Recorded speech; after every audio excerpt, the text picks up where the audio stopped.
saya banyak bicara tentang betapa Tuhan itu menyiapkan kita sebagai wanita itu sebagai penolong, ya, sebagai penolong dan mitra yang baik untuk pria gitu loh. Kalau misalnya kita belum menikah, ya. Nah itu maksudnya apa? Kamu lihat ya, waktu mens kamu mulai yang pertama, kamu mulai berpikir bahwa kamu sekarang nggak bisa main petantang-petantang aja pergi kemana-mana. Kalau kamu ada bulanan, kamu mesti bawa softtek lebihan. Ya paling nggak 1 atau 2 ya di tas kamu. Lalu kamu mesti keep checking ya. Ini udah penuh atau belum segala macam sehingga nggak tembus gitu. Lalu waktu kamu membuangnya pun kamu harus nggak bisa buang aja begitu ke tong sampah, yang nggak sopan lah itu terbuka gitu kan kelihatan orang gitu. Kamu mesti gulung itu pakai tisu atau kamu bawa ke orang kecil atau gimana gitu, kamu bungkus ya sehingga itu ada etikanya gitu, kamu menghargai orang lain. Ya, atau kadang-kadang kan bawa celana dalam lagi gitu loh. Ya, repot amat. Itu satu latihan dari Tuhan supaya kita ini multitasking, kan bilang. Ya, kamu nggak bisa main di jalan begitu aja. Kalau nanti kamu sebagai seorang penolong atau kamu sebagai punya anak, kamu tuh bawa tas gitu tuh bisa buat anak kamu 1 jam atau bisa 2 hari di luar tuh nggak ada masalah gitu loh. Kamu berpikir banyak sekali gitu dan kamu dimulai dari hal-hal kecil seperti ini, saya bilang.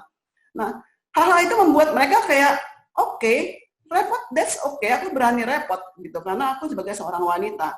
Gitu. Nah, hal-hal ini seharusnya bisa diangkat ya dalam pembicaraan dengan anak-anak kita yang perempuan. Nah, sedangkan untuk anak-anak laki-laki, itu ada, mungkin makin besar mereka bicara tentang suara yang berubah, mimpi basah, atau bulu-bulu sekujur badan yang tidak kunjung tumbuh gitu ya, sehingga kurang maskulin, otot-otot yang kayak kurang bagus ya, sehingga kayak kurang gimana gitu ya. Nah, kita bisa bicara tentang apa sih sebenarnya pandangan dunia dan pandangan Tuhan gitu loh. Apakah Tuhan bicara tentang otot atau bicara tentang satu leadership gitu dari seorang pria gitu kan. Sebenarnya yang dunia lihat itu agak berbeda gitu ya, nggak semuanya. Nah, perbedaan pria dengan wanita salah satunya adalah pria itu suka pada satu kayak challenge ya, tantangan gitu kan. Nah, kalau ini tidak terjawab di dalam satu hubungan dia dengan Tuhan, dalam pelayanan, dalam keluarganya dan sebagainya, bahwa dia mengambil peran dia akan buang-buang ini ke olahraga ya yang masih sehat gitu ya. Kalau enggak dia masuk ke kompetisi di kantor-kantornya sebagai karirnya sehingga dia pulang malam, dia nggak terima ini segala macam. Karena memang sifat dia seperti itu gitu loh. Nah, kamu jangan sampai terjebak di dalam hal seperti ini. Tuhan memberikan seperti itu untuk dengan cara yang sehat gitu. Nah, dapat dari mana saya ini semua?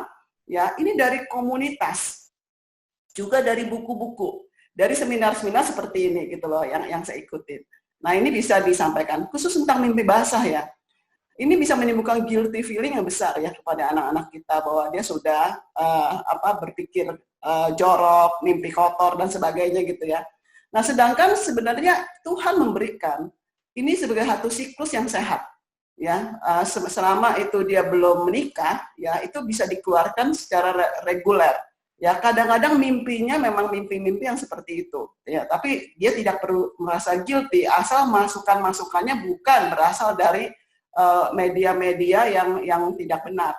Ya, jadi siklus itu tuh sebenarnya hal yang wajar. Ya, suara yang berubah itu sebagai satu tanda kedewasaan dia. Juga wanita sebaliknya, dia masa khawatir dengan bulu-bulu yang tumbuh. Sedangkan ini adalah satu tanda kedewasaan yang Tuhan kasih, bau badan dan segalanya, bagaimana kita treat tubuh kita dengan bertanggung jawab kepada Tuhan. Nah, apalagi yang kita bicarakan yaitu pernikahan dan hubungan seks. Ya, pernikahan ini tentu saja ini dalam satu konteks yang lain kita akan bicara lebih dalam lagi, itu banyak sekali materi-materinya tentang covenant. Ya, yaitu komitmen seumur hidup antara suami istri dan jangan lupa dengan Tuhan. Ya, sehingga 3 tali itu tidak akan mudah diputuskan, apalagi kalau yang satunya adalah Tuhan ya, tidak bisa diputuskan.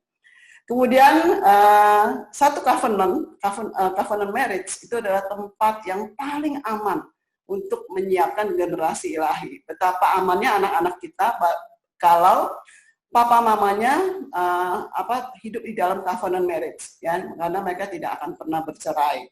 Ya, kemudian apalagi terang dan gelap tidak bisa bersatu. Ini perlu dijelaskan sejak kecil sehingga mereka tidak salah pilih, ya, orang yang tidak percaya kepada Tuhan. Ya, kemudian hubungan seks, ya, ini yang paling ditakutkan sama orang tua.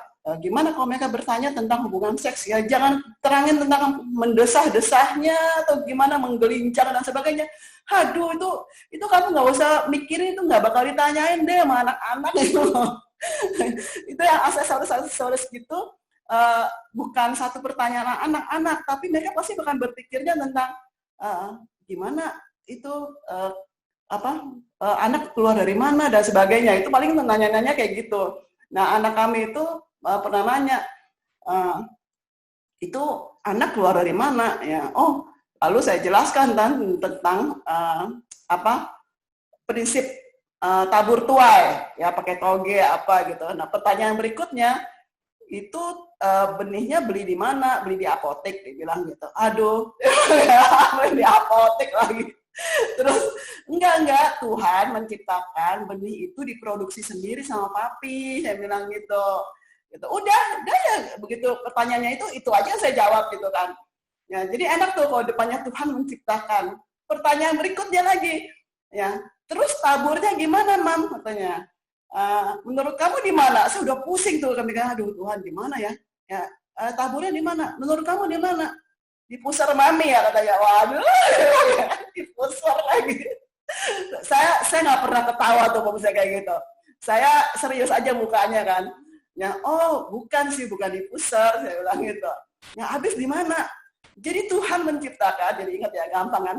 Tuhan menciptakan itu ada saluran, ada organ-organ tubuh, ya, ada bagian-bagian tubuh yang Tuhan bikin pas. Ya, jadi apa tuh? Nah, saya jelaskan kan.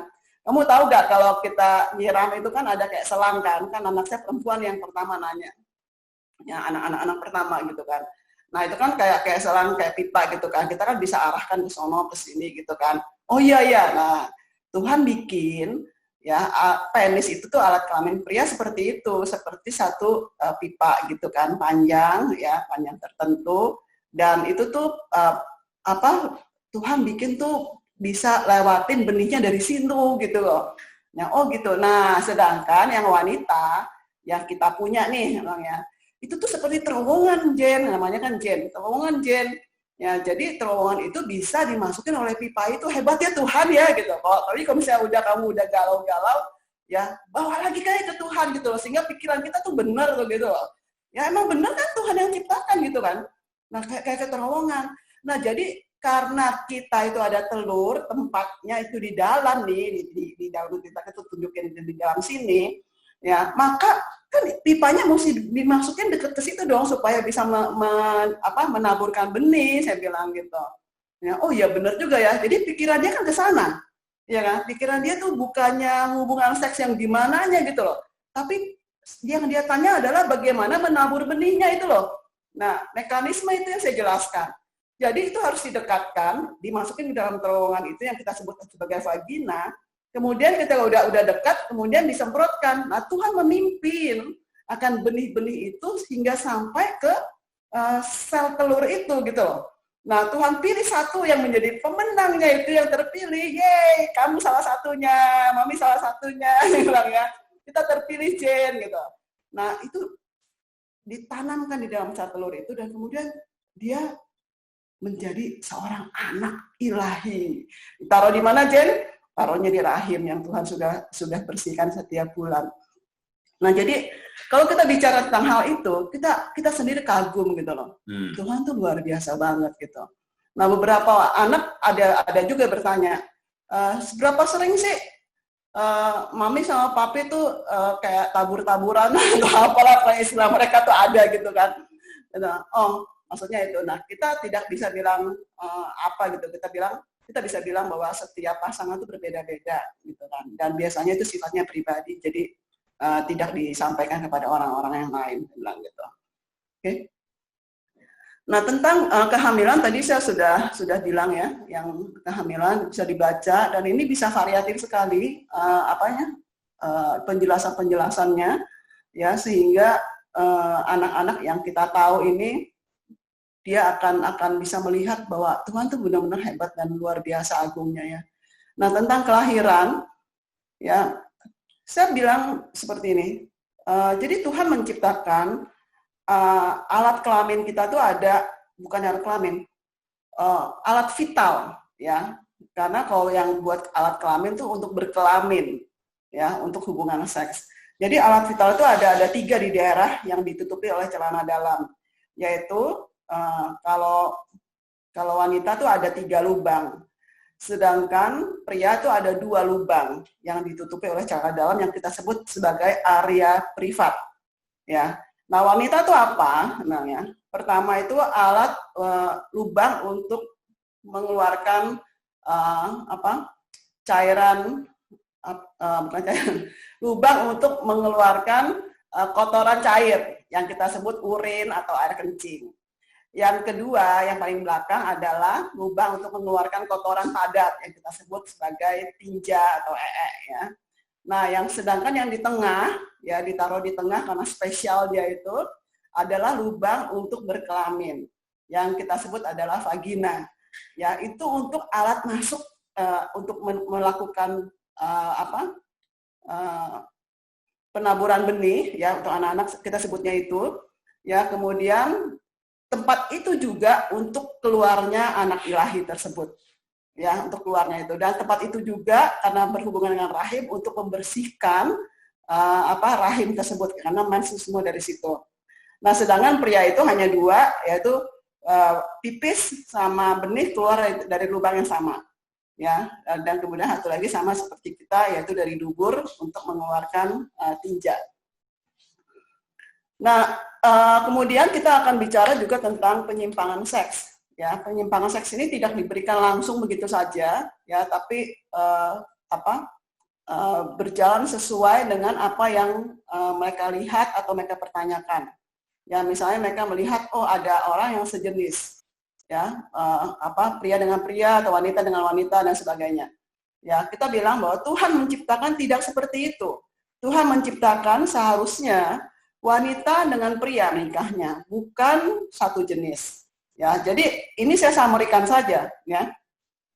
Saya samarikan Tuhan menciptakan apa, kemudian musuh, ya, itu melakukan penyimpangan atau membuat ini menjadi distract atau menjadi error. Sebenarnya tujuannya apa, tuh enggak? Ya, tujuan akhirnya itu sebenarnya adalah membuat manusia tidak mengerti tentang pernikahan anak domba.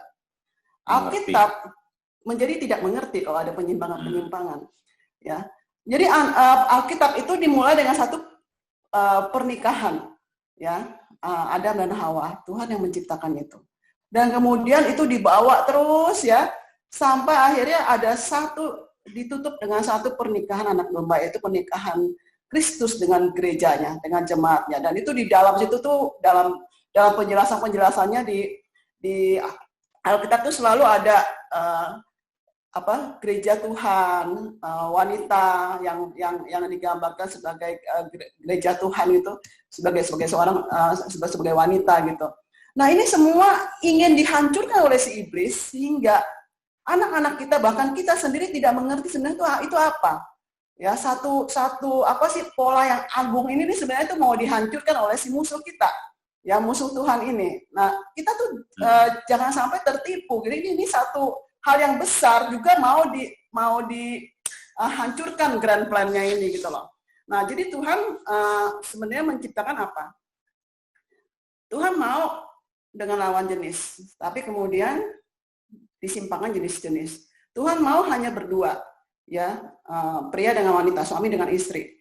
Ya, tapi kemudian seks itu dibuat solo, masturbasi. Ya, nggak apa-apa kok, sendiri aja bisa. Ya, nah, itu masturbasi. Tentang pelecehan seks itu termasuk di dalamnya kalau mereka melihat orang-orang yang telanjang atau kalau dia tidur sama kita, ya tidur sama orang tuanya, dia melihat orang tuanya berhubungan intim, ya itu sebabnya kita selalu menganjurkan untuk anak-anak tidur terpisah. Ya, kemudian apalagi bahkan kalau dia di WC-WC umum juga sangat terbuka, ya kemungkinan seperti itu. Makanya kita selalu minta untuk temenin mereka, ya entah kitanya sendiri atau kakaknya yang jauh lebih besar daripada dia gitu, untuk menghindari hal-hal tersebut.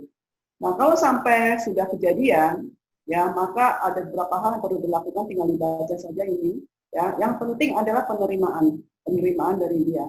Yang penting rasa secure, ya sehingga dia walaupun dia merasa dirinya kotor, dirinya sudah tidak berharga dan sebagainya, ya dengan penerimaan dan kasih, ya dia akan bisa mulai untuk recovery.